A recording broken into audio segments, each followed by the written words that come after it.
This is Milli Vanilli, a German-based music group who rose to prominence in the late 1980s. During this time, they were everywhere. Records regularly topping the charts, and songs such as Girl You Know It's True and Blame It on the Rain being massively successful, with the latter being the third of their tracks to top the Billboard Top 100. Headed by Rob Pilatus and Fab Morvan, this duo brought joy to both Americans and Europeans and seemed to be on top of the world. However, all this fame and success came to a screeching halt on November 16, 1990, when it was announced in an interview that their producer, Frank Farian, fired the two. In addition, he revealed that the two didn't actually sing their own songs, but lip-synced them. This has been brought into question before, as an incident the year prior involving a machine malfunction had caused this secret to show its cracks. Afterwards, the entire world seemed to shun them overnight. There was so much outrage that a Grammy they had previously won got revoked. They seem to have lost a lot of their popularity, and it's something you may still see parodied in pop culture from time to time. But a lesser known fact is that around 3 weeks before the scandal broke, on October 27, 1990, an episode of the Saturday morning cartoon The Adventures of Super Mario Bros. 3 aired an episode that featured the group as guest stars. And that's what we're focusing on, because this isn't a documentary, this is a ha-ha funny cartoon episode riff. Cutie Pie Rocks is the second segment of the 8th episode of The Adventures of Super Mario Bros. 3. Apparently Cutie Pie over here takes top billing over Milli Vanilli. Given how crazy her power level is from my last review of this show, that doesn't shock me. So the main plot is that Mario, Luigi, Toad, and the princess are getting ready to go to a real-world Milli Vanilli concert. Apparently, Peach/Toadstool, I'll be using their names interchangeably, is quite the fan, which is kind of funny to me. Like, we all know Peach is one of the most iconic girls in video games, so her being fans of a real-life band is just hilarious.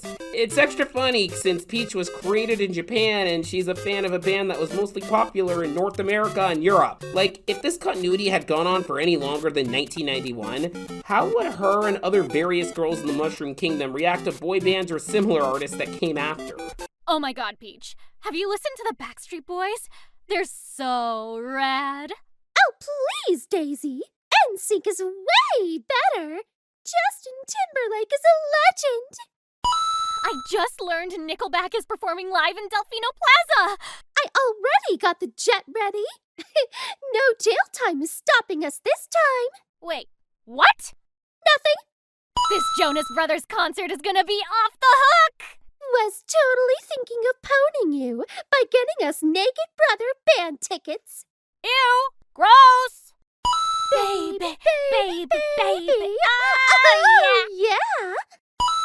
Can't believe One Direction is going to be performing here. They completely sold out in Sarussaland. They really know what makes those concerts beautiful. BTS and New Donk City! Lit!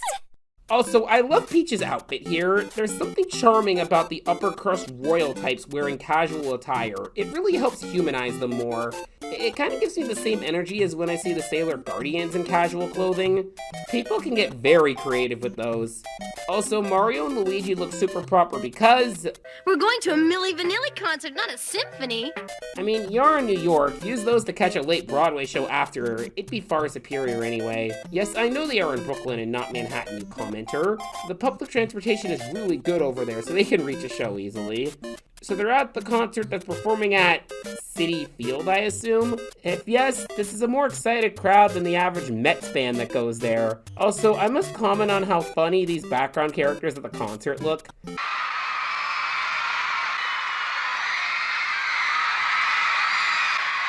Never saw so many tonsils in all my life.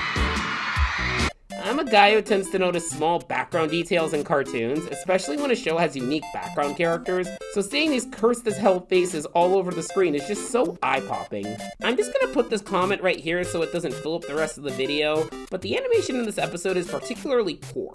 I know that's not a high bar because, you know, it's the Deke Mario cartoon, but the bad animation feels especially noticeable here, with such blatant errors like Cheatsy being color wrong.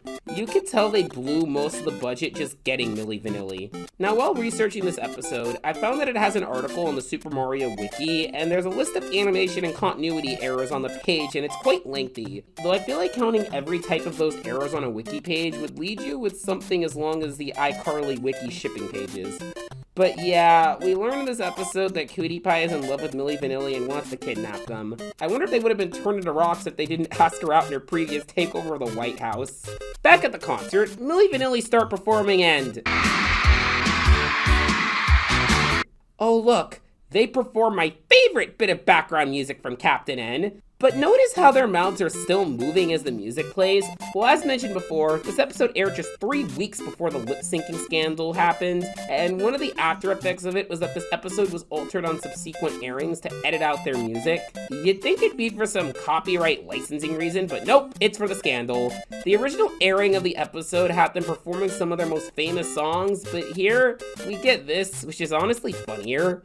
I know this background track seems to be a common one used in these Deke video game cartoons, but damn, didn't realize the characters were so self-aware of it that it tops the charts. I'm not gonna be showing much of the original version, mostly because it's difficult to find, and that I'm super afraid of any copyright consequences that may happen. But I will show this one moment from it that's become kind of a meme. Blame it on the rain. Blame it on King Koopa. A legend at asserting his dominance. Let's see what they changed it to. Blame it on King Koopa! Equally amazing, Bowser can move his mouth without saying anything, just like Milli Vanilli. A true legend. But yes, King Koopa kidnaps Milli Vanilli for Cutie Pie. Strangely not the first time he's kidnapped a famous person for his daughter's needs, because... any handsome boy who does not ask me for a date will be turned into a rock. but instead of using them to start a world conquest, she's just a fangirl and wants them to perform a private concert for her, with hit songs such as... man, the song variety on their album is killer. Also, King Koopa does kidnap Milli Vanilli in a public setting for a bunch of New Yorker concertgoers to see, and the news that night went something like...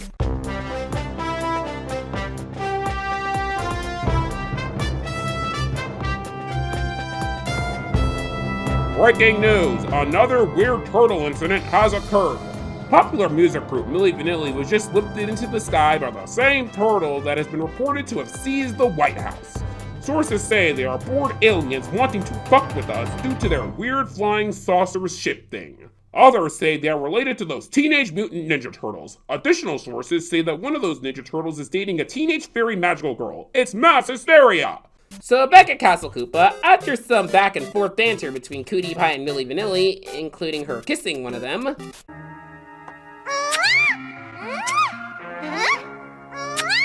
she shows off her massive trump card. I'll turn you into accountants! And somehow them being accountants means... No! We're nuts. We're dweebs! This is terrible. 80s cartoons, man. Well, technically this was 1990, but still. If we don't change those two accountants back to Milli Vanilli, I'll never hear my favorite music again. IDK'd Peach, an alternative band made up of accountants, sounds kinda cool. But don't worry, they got a plan and Toad knows that. It's time to rock and roll! They dress up like Milli Vanilli and go up to Cutie Pie, who I swear is doing the exact same temper tantrum animation for the last episode I talked about. She was the original Go Animate temper tantrum throwing kid. And they perform the top charting Milli Vanilli classic that is... a masterpiece. So they escape, Cutie Pie throws another tantrum, and King Bowser Koopa grouts her or something, but I'm too distracted looking at Cutie Pie's face as she gets dragged off. She's definitely seen some shit during her conquests. And finally, we end the episode with a concert featuring the super mega hit of... This episode is quite the treat. It was clearly meant to be a fun guest appearance by a then popular band featuring their music, but it came out at such an awkward time that it leaves this episode in a pretty weird state. The plot's more or less the same in both versions, but the lack of their songs and the replacing of them with the generic background track they use so often makes a lot of these moments funnier than originally intended. And unfortunately, this song will probably be the tune my sleep paralysis demon dances to. Chica, chica, chica, chica, chica. Welp! I ain't sleeping tonight!